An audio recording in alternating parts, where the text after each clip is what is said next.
বৈষম্যপূর্ণ সিদ্ধান্ত থেকে সরে এসে প্রথম পর্বের ইজতেমাতেই অংশগ্রহণের সুযোগ দেবার দাবি জানিয়েছেন তাবলিগ জামায়াতের একাংশ মাওলানা সাদের অনুসারীরা। একই সাথে শান্তির বার্তা ছড়িয়ে দিতে মাওলানা সাদকে বাংলাদেশে আসার সুযোগ দেওয়ার দাবিও করেছেন তারা। সকালে কাকরাইল মসজিদে অবস্থান নিয়ে শান্তিপূর্ণভাবেই জুমার নামাজ আদায় করেন তারা।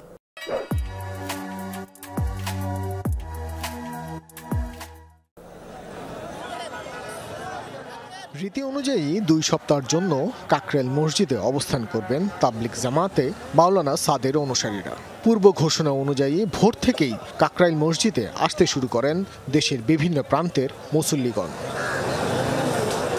মাওলানা জুবায়েরপন্থীদের হুমকি থাকলেও সকাল 8টার দিকে শান্তিপূর্ণভাবেই কাকরাইল মসজিদে অবস্থান নেন সাদপন্থী আলেমগণ।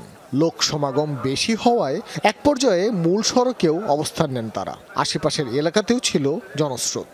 আমরা আলহামদুলিল্লাহ সুস্থভাবে সুন্দরভাবে সকলেই কাকরাইলে ঢুকছি। পরিবেশ দেখতেছেন আলহামদুলিল্লাহ খুব সুন্দর পরিবেশ, কোনো সমস্যা নাই। প্রথম দফা ইজতেমা এবং ইনশাআল্লাহ হযরত মাওলানা সাদ সাহেব বাংলাদেশে ইজতেমা আসতেই হবে।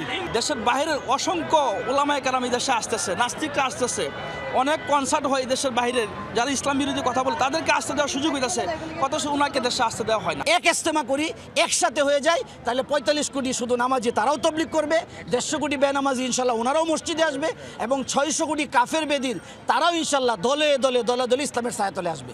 কোনো নির্দিষ্ট গোষ্ঠীর উদ্দেশ্য বাস্তবায়ন নয়, বরং সকলকে সমান চোখে দেখতে সরকারের প্রতি দাবি জানান তারা।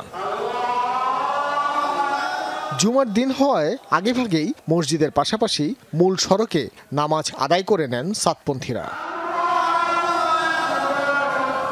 পরে নিজেদের দাবি দেওয়া প্রধান উপদেষ্টার দপ্তরে লিখিতভাবে তুলে ধরেন তাবলিগের এই অংশের নেতারা।